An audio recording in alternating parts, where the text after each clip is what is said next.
జై శ్రీరామ్ అందరికీ నమస్కారం వెల్కమ్ టు న్యూస్ అఖండ నేను మీ కస్తూరి శ్రీధర్ మిత్రులారా కొన్ని సందర్భాల్లో కొంతమంది కనీసం నిజాలు బయటపడితే మన పరిస్థితి ఏమవుతుంది మన బతుకు ఏమవుతుంది అని కూడా అర్థం చేసుకోకుండా కాస్తైనా ముందు చూపు లేకుండా నోటుకు వచ్చినట్టు కూడా వాగుతూ ఉంటారు మొత్తానికి ఆ నిజాలు కాస్త బయటపడిన తర్వాత ప్రజల ముందు ఇల్లో ఎర్రి గొర్రెలైపోతారు బఫుల్ లాగా మిగిలిపోతారు ఇప్పుడు ఇదే మాదిరిగా బీహార్లో ఉన్నటువంటి తేజస్వి యాదవ్ పరిస్థితి అదే మాదిరిగా తయారైంది అనమాట సరే ఇక న్యూస్ విషయానికి వస్తే తేజస్వి యాదవ్ ఈయన గారు బీహార్ మాజీ ముఖ్యమంత్రి అటువంటి లాలూ ప్రసాద్ యాదవ్ గారి ముద్దుల కొడుకు అనమాట మామూలు ముద్దుల కొడుకు కాదు ఎలాగైనా సరే ఈ తేజస్వి యాదవ్ను ముఖ్యమంత్రిగా చేయాలనేది ఈ లాలూ ప్రసాద్ యాదవ్ ఉన్నటువంటి ఏకైక జీవిత లక్ష్యం అనమాట తేజస్వి యాదవ్ను ముఖ్యమంత్రిగా చేయడానికి ఈ లాలూ ప్రసాద్ యాదవ్ పడే పాటలు మామూలుగా ఉండవు అందుకోసం ఎంతకైనా తెగించడానికి ఏమైనా చేయడానికి సిద్ధంగా ఉంటాడు సరే ఆ విషయాన్ని కాస్త పక్కన పెడితే ఈ సంవత్సరం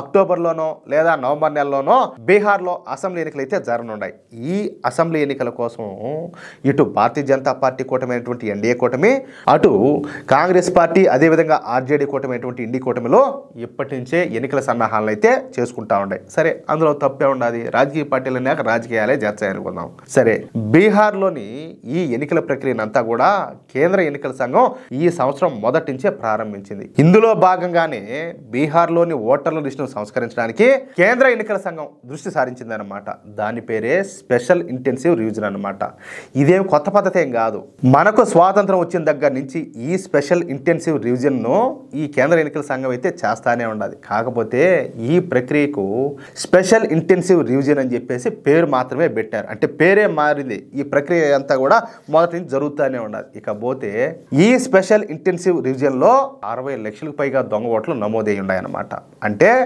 చనిపోయిన వాళ్ళ ఓట్లు బీహార్ నుంచి వేరే ప్రాంతాలకు వెళ్ళి అక్కడ సెటిల్ అయిన వాళ్ళ ఓట్లు లేదా ఒకరికి మామూలు 2 ఓట్లు ఉంటాయి కదా ఏది ఈ ఊర్లో ఒక ఓటు ఉంటుంది ఇంకొక ఊర్లో ఒక ఓటు ఉంటుంది ఆ మరి 2 ఓట్లు ఉండే వాళ్ళు ఏమే అదే విధంగా అక్రమ వలసదారులకు ఏది ఈ బంగ్లాదేశ్ నుంచి వచ్చినటువంటి మియా ముస్లింలు కావచ్చు ఈ రోహింగ్యా ముస్లింలు కావచ్చు వాళ్ళకు కూడా ఈ ఓట్లు ఉండేటి ఇలాంటివన్నీ కూడా ఒక 60 లక్షల పైగా ఈ కేంద్ర ఎన్నికల సంఘం అయితే ఆ ఓట్లన్నీ కూడా తొలగించేసింది అంటే ఈ ఫేక్ ఓట్లన్నీ కూడా తీసి పక్కన బాధొబ్బినారు అయితే నిజానికి ఈ 60 లక్షల దొంగ ఓట్లను ఉపయోగించుకొని ఎన్నికల్లో విజయం సాధిద్దామని చెప్పేసి ఈ కాంగ్రెస్ పార్టీ కావచ్చు ఆర్జేడీ పార్టీ అదేవిధంగా కమ్యూనిస్టు పార్టీలు కళ్ళగన్నాయి ఏది ఈ దొంగ ఓట్లన్నీ కూడా వేయించుకొని కానీ కేంద్ర ఎన్నికల సంఘం ఈ విషయాన్ని ముందుగానే తెలుసుకొని ఈ స్పెషల్ ఇంటెన్సివ్ రివిజన్ ప్రక్రియను అయితే ప్రారంభించి దొంగ ఓట్లన్నీ కూడా తొలగించేసింది దీంతో ఇక ఏం చేయాలో తెలియనటువంటి ఆర్జేడీ నాయకుడు ఈ తేజస్వి యాదవ్ నిన్న ఏం చేశాడంటే మీడియా ముందుకొచ్చి హల్చల్ చేసేసినాడు ఆయన మాట్లాడుతా కేంద్ర ఎన్నికల సంఘం బీహార్లో స్పెషల్ ఇంటెన్సివ్ రివిజన్ ప్రక్రియ అయితే ప్రారంభించి 60 లక్షలకు పైగా ఓట్లను అయితే తొలగించేసింది అంటే మా ఇండి కూటమి ఓట్లను తొలగించి బీజేపీ కూటమికి అనుకూలమైనటువంటి ఓటర్ల పేర్లను ఓటర్ల లిస్టులో చేర్చింది అని చెప్పి మాట్లాడినాడు ఈ క్రమంలోనే కేంద్ర ఎన్నికల సంఘం విడుదల చేసినటువంటి ఈ బీహార్ ఓటర్ల జాబితాలో నా పేరు కూడా లేదు దాన్ని బట్టి మీరు అర్థం చేసుకోండి వీళ్ళు ఏ లెవెల్లో ఓట్లన్నీ కూడా పీకేశారని చెప్పేసి నానా రవసా చేశాడు నా ఓటర్ గుర్తింపు కార్డుతో ఓటర్ల లిస్టును తనిఖీ చేసి చూసినా కానీ నా పేరు మాత్రం ఓటర్ల లిస్టులో లేనే లేదు కనపడలా అసలు ఓటర్ల జాబితాలో నుంచి నా ఓటు కూడా మాయమైపోయింది ఎన్నికల కమిషను ఈ స్పెషల్ ఇంటెన్సివ్ రివిజన్ ప్రక్రియను ఎలాంటి పారదర్శకత కూడా లేకుండా నిర్వహించింది ఎన్నికల సంఘం రాజకీయ పార్టీలను ఏదా ఈ లూప్ నుంచి దూరంగా ఉంచి పేదవాళ్ళ ఓట్లను అదేవిధంగా అట్టడుగు ఓటర్లను టార్గెట్గా చేసుకుని సామూహికంగా తొలగించేసిందని చెప్పి మాట్లాడినాడు అంటే ఎంత దారుణమో చూడండి ఒకసారి అంటే మీడియా వాళ్ళు దీన్ని పెద్ద ఎత్తున ప్రొజెక్ట్ చేశారు ఓయమ్మ ఏకంగా తేజస్వి యాదవ్ ఓట్ని తీసేశారంట ఇంకే బతుకున్నదా మోడీ ఎన్ని దారుణాలు చేస్తున్నాడు ఎలక్షన్ కమిషన్ అడ్డం పెట్టుకొని చెప్పేసి ఈ లంగా మీడియా అంతా కూడా పెద్ద ఎత్తున అన్ని వార్తలన్నీ ప్రసారం చేసింది ఇలాంటి రివిజన్ల విషయంలో సుప్రీంకోర్టు ఇచ్చేటువంటి అడ్వైజరీని కూడా ఈ ఈసీ పక్కన పెట్టేసింది మాలాంటి విపక్ష పార్టీల సూచనలను బేఖాతరు చేశారు ఓటర్ల పేర్లు అన్ని కూడా తొలగించమని చెప్పి పేదల ఓటర్లను లక్ష్యంగా చేసుకున్నారని చెప్పేసి ఈ తేజస్వి యాదవ్ అసలు ఎంత మాట్లాడాడంటే నోటికి ఏదొచ్చి అదల్లా వాగినాడు ఇప్పుడు నా పేరు కూడా ఈ ఓటర్ల జాబితా నుంచి మాయమైపోయింది ఇక నేను ఎన్నికల్లో ఏ విధంగా పోటీ చేయాలంట ఈ తేజస్వి యాదవ్ ఎన్నికల కమిషన్ను అదేవిధంగా కేంద్ర ప్రభుత్వాన్ని నానా మాటలు కూడా మాట్లాడి రభస చేశాడు గోల చేశాడు సరే ఇన్ని మాటలు ఇన్ని దొంగ మాటలు ఇన్ని డెకాయిట్ మాటలు ఇన్ని అబద్ధాల మాటలన్నీ కూడా మాట్లాడినాడు కదా మాట్లాడినాడు కదా. సరే సీన్ కట్ చేస్తే తన పేరు కనిపించడం లేదన్న తేజస్వి యాదవ్ వాదనను ఎన్నికల సంఘం అయితే కొట్టి అవతల బాధపడింది. ఎందుకంటే అధికారిక ముసాయిదా జాబితాను విడుదల చేస్తా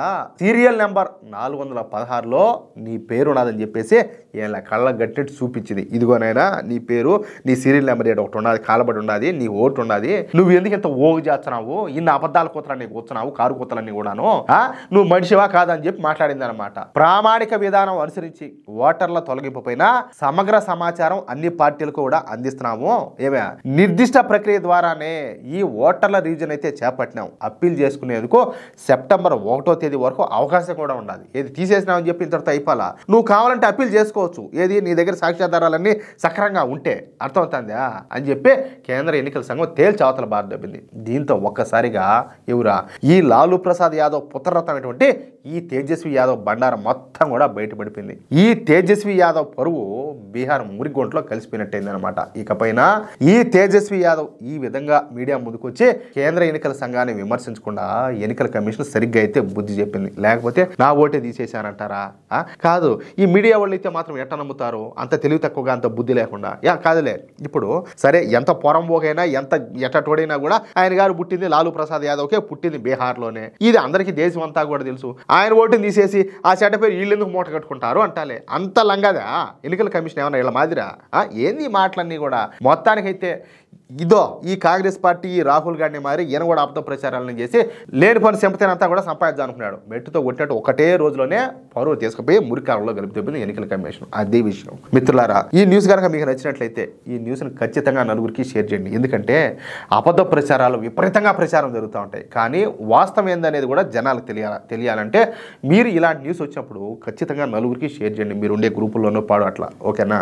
అలాగే మీ యొక్క అమూల్యమైనటువంటి అభిప్రాయాలను స్పష్టంగా కామెంట్ రూపంలో తెలియజేయండి. అలాగే ఇంతవరకు మీరు కనుక మన ఛానల్ను సబ్స్క్రైబ్ చేసుకున్నట్లయితే ప్రతి ఒక్కరు కూడా మన ఛానల్ను సబ్స్క్రైబ్ చేసుకోండి, సపోర్ట్ చేయండి ప్లీజ్.